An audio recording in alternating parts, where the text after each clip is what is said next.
మనమైతే ఇండియన్ రంగోలీ ఆర్ట్కి ఒక ముగ్గు వేయబోతున్నామండి. ఉన్నది తీసేసి వేరే ముగ్గు వేయబోతున్నాను.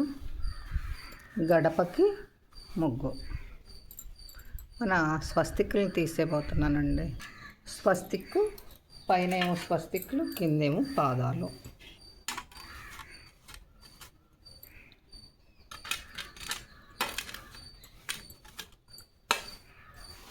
కడిగేటప్పుడు ఈ మట్టి అంతా మళ్ళా ఇక్కడ టైల్స్ మీద పడి జారే పని లేకుండా చాట్లోకి ఎత్తేసుకుంటే బెటర్ అని ఇలా చేస్తున్నా అంతే.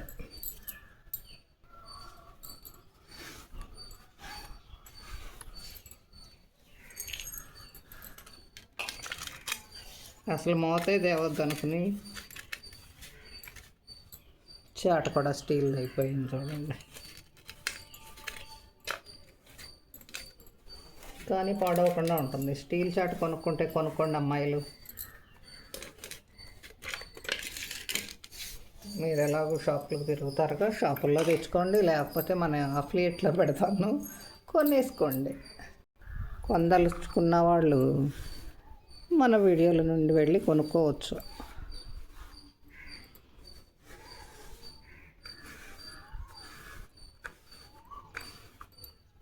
బ్రష్ కూడా ఇరిగిపోయింది.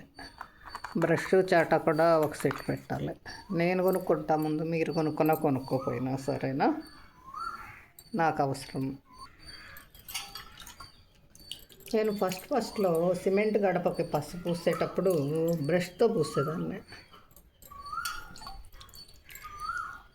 అంటే పెయింట్ వేసే బ్రష్ తోటి పూసా. మీరు కావాలంటే ఇండియన్ పావని విచారపు ఛానల్లో చెక్ చేసుకోండి. దానిలో ఒక వీడియోలో ఉంటుందన్నమాట. వైశాఖ పురాణం అనే వీడియోలో గడపకు ముగ్గు పెట్టింది.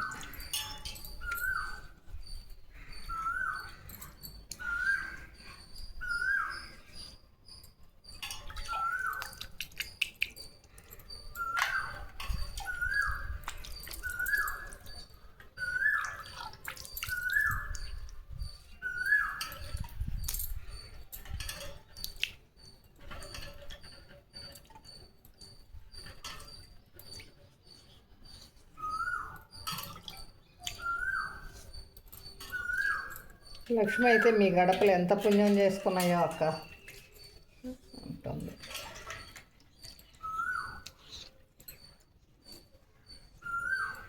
మీరు భూమాతకి గడపలకి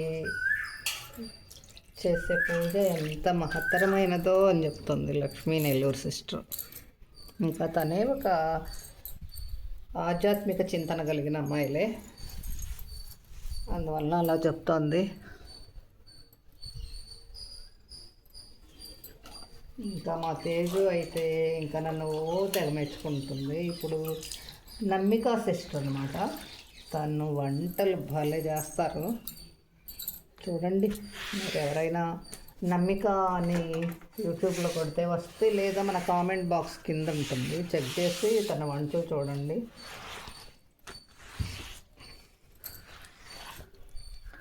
భవానీ కుసుమక్క అయితే బోళ్ళు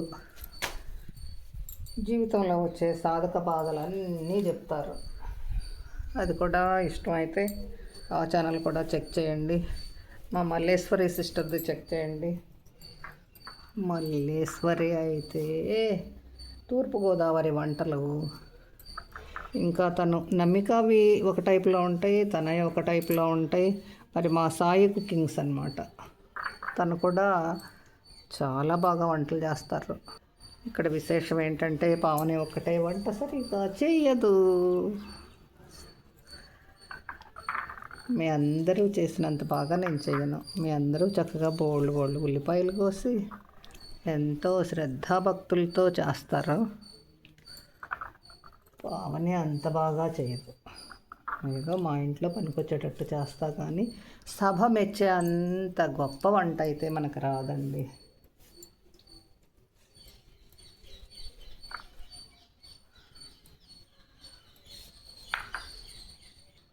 మరి కాల్ చూస్తే వీడియోలో పడుతుంది. దీన్నేమో తీసుకెళ్ళి ఇంట్లో పెట్టి రాలేంగా మరి, ప్రకాష్ రాజ్ అన్నట్టు. ఇంకేం చేస్తాం, కాళ్ళ నొప్పులు ఉన్న ముసలాళ్ళ ఎట్లాగే కనపడతాయి, మీరు పట్టించుకోవద్దు.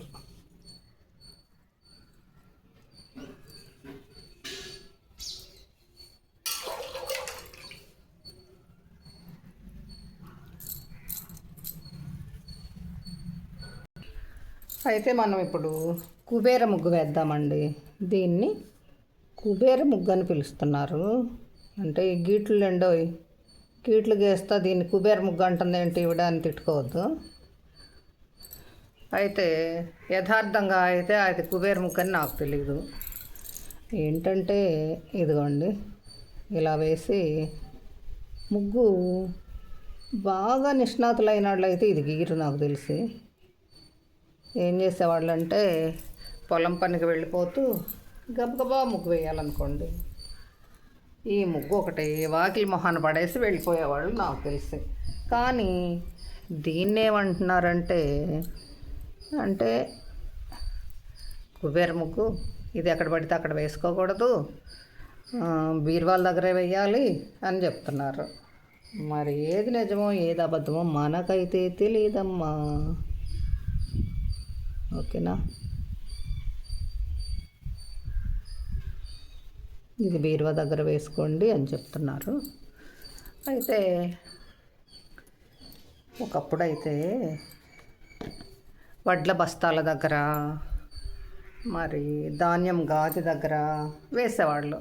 నేను ఎందుకు అనుకునేదాన్ని అంటే ఈజీగా అవుతుంది కదా, ఊరినే 2 గీట్లు ఇలా గీస్తే అవుతుంది కదా, అందుకనే వేస్తున్నారు కాబోలు అనుకునేదాన్ని. కానీ ఉంటుంది, మన పెద్దవారు అందరూ చెప్తున్నారు కదా ఇప్పుడు ఇది ఎందుకు అని. ఆ రోజుల్లో వాళ్ళు ఏంటంటే మాట మాట్లాడితే నోటి ముత్యాలు రాలిపోతాయి అన్నంత భద్రంగా ప్రతిదీ రహస్యమే అప్పట్లో. ఇప్పుడు అనుకోండి సోషల్ మీడియా ప్రభావం వలన ఏది రహస్యం లేదు. ఒకప్పుడు తలుపు చాటునే ఉండేవాళ్ళు మహిళలు, ఇప్పుడు సోషల్ మీడియాలోకి వచ్చి కూర్చుంటున్నాం. అది పరిస్థితులు అలా ఉన్నాయండి. ఇంకా మంచి లేదు ఏమీ లేదు, ఎప్పటి జీవన విధానం అప్పుడన్నమాట. ఎవరికంటా పడకుండా మరి తలుపు చాటు నుండి జవాబు చెప్పాలి పూర్వకాలంలో. అదొక సిస్టమేటిక్గా అలా జరిగిపోయింది ఆ రోజుల్లో. ఇప్పుడు ఒకరిని చూసి ఒకరం ఏదో విరగదీసేద్దాం అని ఈ ప్లాట్ఫామ్లోకి వస్తున్నాం. ఏదో చేసేయాలని తపన ఉంటుందండి. ఎందుకంటే చదువుకునే రోజులు చక్కగా చదువుకోకుండా పద్దకిచ్చి ఉంటే ఏం చేస్తారు, వాళ్ళకి పెళ్లి చేసేస్తారు అమ్మ నాన్నలు. వీళ్ళు సరిగా చదవట్లేదు, ఎందుకులే పెళ్లి చేసి అవతల పడేస్తే పోయిద్ది అనుకుంటారో, మరి ఆ వివాహ యోగం అలా వస్తుందో ఏమన్నా కానీ పెళ్ళి అనే ప్రోగ్రాం అవుతుంది. ఇంకా అప్పుడు ఇంకా మనం ఏమీ చేయలేకపోతున్నాం. మన ఫ్రెండ్స్ అంతా చక్కగా చదువుకున్నారు, మనమే ఇలా ఉన్నామన్న భావనతోటి ఇంకా జీవితంలో ఏదో ఒకటి చేయలేకపోయామే అనుకున్న తరుణంలో ఈ సోషల్ మీడియాలో యూట్యూబ్ ప్లాట్ఫామ్ కనపడటంతో చాలామంది ఆడవాళ్ళు ఇలాగే పాపం ఎవరు కుదిరినంత వాళ్ళు చేసుకుంటున్నారు. దీనివల్ల నష్టమేం లేదనుకోండి, కానీ పూర్వకాలం పద్ధతుల్లో అయితే అది. ఇప్పుడైనా వివక్షకి బాగా గురవుతున్నాం. మన ఇంట్లో వాళ్ళే మనతో మాట్లాడుతానే వైఫ్ అండ్ హస్బెండ్ ఒకళ్ళ మొహాలు ఒకళ్ళు చూసుకుని నవ్వుకుంటారు. వాళ్ళకు ఉంటాయి అన్నమాట. మనం ఏది మాట్లాడుతున్నా వాళ్ళు మనల్ని అక్కడే పెడతారు. మన చుట్టాలు, మన సొంత పిల్లలు కాదులేండి, బయట వాళ్ళు మనల్ని అక్కడే పెట్టి వాళ్ళు మొహమొహాలు చూసి నవ్వుకుంటూ ఉంటారు. వాళ్ళకి ఏం లేదు, చులకన భావం అన్నమాట. వీళ్ళు యూట్యూబ్ ఛానల్ చేస్తున్నారు అనే చులకన బాగా ఉంటుంది. ఉండవండి, ఇంకా మనం వెళ్ళేమో ఎవరిని ఏమీ కరవట్లా మింగట్లా తిట్టట్లా. మన ప్రాణం ఏదో మనకు ఓపిక ఉన్నంత వరకు ఇలా చేస్తే వెంటనే మంచాన పడకుండా ఈజీగా అంటారు చూసారా, అనాయాసేన ప్రాణం సునాయాసేన జీవనం అని. తిరగేసి చెప్పానా ఏమోలే, ఎలా చెప్తే ఏమి, ఏమన్నా తప్పు ఉంటే సరిదిద్దురా లక్ష్మి. అట్లా ఉంటున్నాయి రోజులు. అట్లా ఇట్లాగే అవుతూ ఉంటుంది జీవితం అంటే అదే కదా. విభిన్న మనస్తత్వాలు, విభిన్న మంచి మనుషుల్ని, విభిన్నమైన మనుషుల్ని చూడటమే జీవితం. మనం అంటే ప్రేమ ఉన్న వాళ్ళు ఉంటారు, ద్వేషం ఉన్న వాళ్ళు ఉంటారు, మనం అంటే అస్సలు గిట్టక మన మొహం చూస్తుంటేనే కోపం వచ్చే మనుషులు ఉంటారు, మన మొహం ఇలా కనిపిస్తుంటేనే చిరాకు వచ్చే వేల మంది మనుషులు ఉండవచ్చు. ఏమైనా అన్నిటినీ అధిగమించి ఖాళీగా ఉన్న ఆడపిల్లలందరూ అవకాశం ఉంటే కాసేపు ఒక అరగంట యూట్యూబ్లోకి వచ్చేయండి. బాగా మీకు డబ్బులు ఎక్కువైపోయి ఒకరిని ఎక్కిరించే అన్నీ ఉంటే పర్వాలేదు, మీరు ఎక్కిరించేసుకుంటా కూర్చోండి యూట్యూబ్లో ఉన్న వాళ్ళందరినీ. లేదు, మనం కూడా అక్కలాగా పవన్ అక్కలాగా ఏదో కుదిరింది చేద్దాం అనుకునే మా పిల్లలు ఉంటారు కదా, మా సొంత వాళ్ళు అన్నమాట. వాళ్ళంటే మనల్ని ఎప్పుడూ కించపరిచి మాట్లాడటం కానీ, మరి మనల్ని చాటుకు వెళ్ళి వెక్కిరించడం కానీ చేయని పిల్లలు కొంతమంది అన్నా ఉంటారు కదండి భూమి మీద. మనం ఇంకా ఇన్నాళ్ళు బ్రతికినందుకు విలువ ఉంటుంది కదా, మనమంటే విలువిచ్చే పిల్లలు ఉంటారుగా. వాళ్ళకి అవకాశం ఉంటే టైం అంతా దీనికోసమే స్పెండ్ చేయకుండా కొంచెం అలా ట్రై చేయండి. సక్సెస్ అయితే అవుతారు, లేకపోతే లేదేముంది. దీనికోసం ఎక్కువ టైం పెట్టొద్దు కదా. రోజులో 1 గంట మీరు బజార్లో కూర్చొని మాటలు చెప్పుకున్నంతసేపు కూడా ఉండదండి, కాసేపే. ఇది ఉన్నే యూట్యూబ్లో కనిపిస్తున్నాం అన్నమాటే కానీ ఇంట్లో మొగుడికి అన్నం పెట్టకుండా వీళ్ళు అచ్చంగా యూట్యూబ్లోనే ఉంటున్నారు అనేలాగా కనిపిస్తుంది, కానీ అక్కడేం ఉండదు. అన్నీ జరిగిపోవాల్సిందే, ఒక్క పని కూడా ఆగేది ఉండదు. ఇంకా చెప్పాలంటే బరువు బాధ్యతలు ఎక్కువైపోతాయి అన్నమాట. అయితే తప్పే ఉంది, తప్పేం లేదు. మనకు కుదిరిన పని మనం చేసుకుంటాం, దానివల్ల ఏం నష్టం లేదు కదా. అట్లా చింతకాయ పచ్చడైందని ఇట్లా అయిందమ్మా ఈ కుబేర ముగ్గు కదా. సరిగా వేయదు, ఒళ్ళు వంగదు, మళ్ళీ ఎదటోళ్ళకి సలహాలు ఇవ్వడం ఒకటి.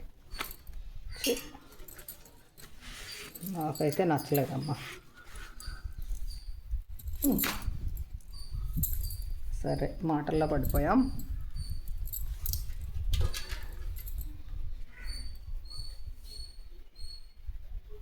అంత అసలు ఎందుకు గీస్తున్నా పవన్, ఎందుకు గీస్తున్నావే అంత పొడుగు?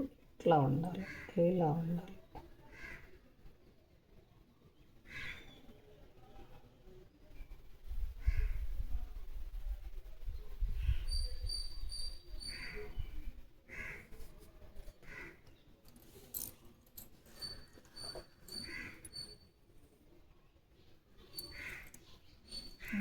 ఇది చూసారా, తాటి చిన్నది వెళ్ళి ఇక్కడ పడింది. ఇప్పుడు దీన్ని ఎలా తీద్దాం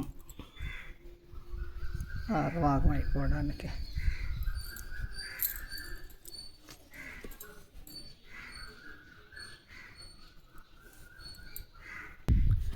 సరే, మనల్ని విక్రించే వాళ్ళందరి సంగతి చూస్తే వాళ్ళు కూడా రమ్మనండి, వచ్చి యూట్యూబ్లో కూర్చోమనండి. సబ్స్క్రైబర్స్ వస్తే వాళ్ళు కూడా గెయిన్ అవ్వమనండి, ఎవడు కాదంటాడు. మానవంక చూసి ఎక్కిరించుకుని కొట్ల పడి చెప్పుకోవాల్సిన అవసరం ఏంటి? ఎవరు చావాళ్ళు చేస్తారనుకోవచ్చు కదా. పద్దాక మన మీద జోకులు వేసుకునే వాళ్ళు ఎంతోమంది ఉంటారండి. ఏమన్నా ఇది చేయకుండా ఉంటే ఆగుతారా? అయ్యో అలా ఇలా 10 మంది కనపడితే చాలు ఒక మనిషి గురించి మాట్లాడుకోవటమే ఈ మనుషుల చేయమండి. అది మానవ నైజం. దానిలో మీరు కూడా చేరిపోతే చేరుకోండి, నేనైతే ఆ దరిద్రాల్లో ఇరుక్కోను ఎప్పుడు.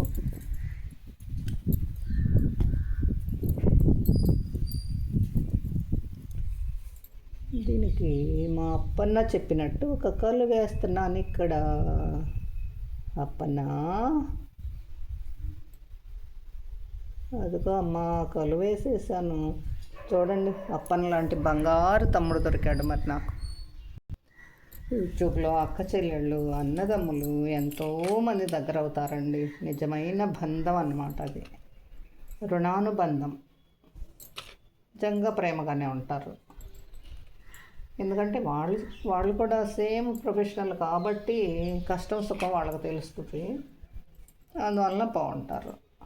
ఇంకా మిగిలిన లేవు. మనం ఏది మాట్లాడినా మొగుడు పెళ్ళాలైనా నుంచుని ఎక్కిరించుకుందాం అనుకునే రోజులు ఇవే.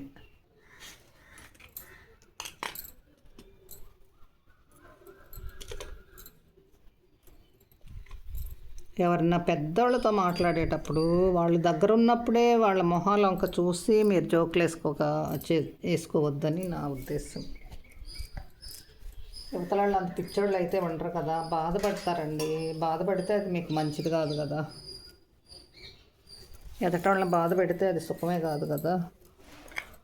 అంటే మొహాన్ అనేయండి అంతే. ఇది నచ్చలేదని చెప్పండి.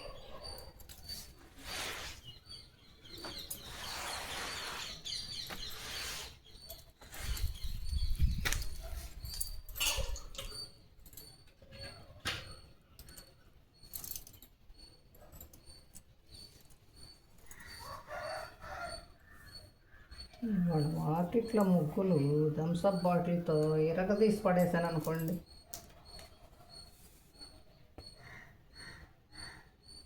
తీయటం అనే అంటారు దాన్ని నా భాషలో. నాగవేణి, జల, గాయత్రి, మహామహులు వీళ్ళందరూ నా దగ్గరకు వచ్చే ఫ్రెండ్స్ అన్నమాట. ఏదో వాళ్ళు చిన్నపిల్లలకి వస్తారు, కూర్చుంటారు, బోళ్ళు పనులు చేసి పెట్టేవాళ్ళు. వీళ్ళందరూ నాకు కొంచెం పని చేసి పెట్టారు. అద్దం పని వచ్చిన కొత్తల్లో పక్కన పెట్టి. వాళ్ళ అమ్మోళ్ళు కూడా ఏదోలే చిన్నపిల్లలు పని నేర్చుకుంటారని అమ్మ దగ్గరికి నా దగ్గర కూడా పంపేవాళ్ళు. పెళ్ళిళ్ళు కాకముందు వాళ్ళ చదువులు ఆగిపోయిన తర్వాత కాలక్షేపం వాళ్ళకు కూడా పిచ్చి మొహాలు అట్లాగే చేసి వెళ్ళేవాళ్ళు. దొండకాయలు కోసేవాళ్ళు అమ్మ. 2 కేజీలు దొండకాయలు కోసి పెట్టేది నాగవేణి. జల అయితే ఒకరోజు రూమ్స్ అన్నీ శుభ్రం చేసింది, పెంకుటింటి రూమ్లు. ఇవన్నీ నా ఆత్మకథలండి. ఇలాగే తలుచుకుంటా, నాలో నేను మాట్లాడుకుంటూ ఉంటా. ఇది నా నైజం అంతే. పాత రోజులే బాగున్నాయి అనేలా ఉంటుందన్నమాట పిల్లలందరికీ.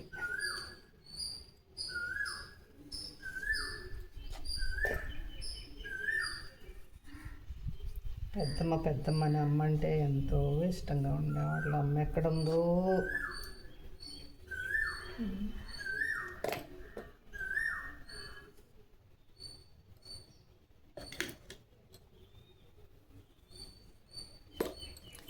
ఏంటో కలర్ సరిగా ఇట్లా కలర్స్ తెచ్చుకోవడానికి బద్ధకం వస్తుంది పవన్కి.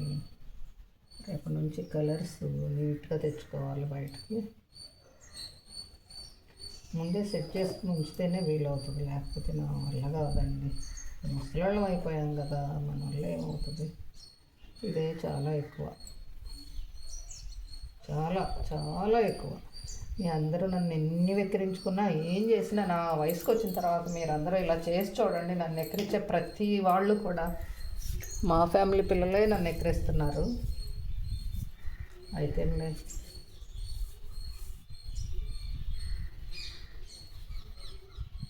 అప్పుడు కాదండి, ఇప్పుడు వండుకు తినమంటున్నా. అసలు ముందు తెప్పించుకోకుండా వండుకు తినండి చూద్దాం నన్ను ఎక్కిరించే వాళ్ళందరూ.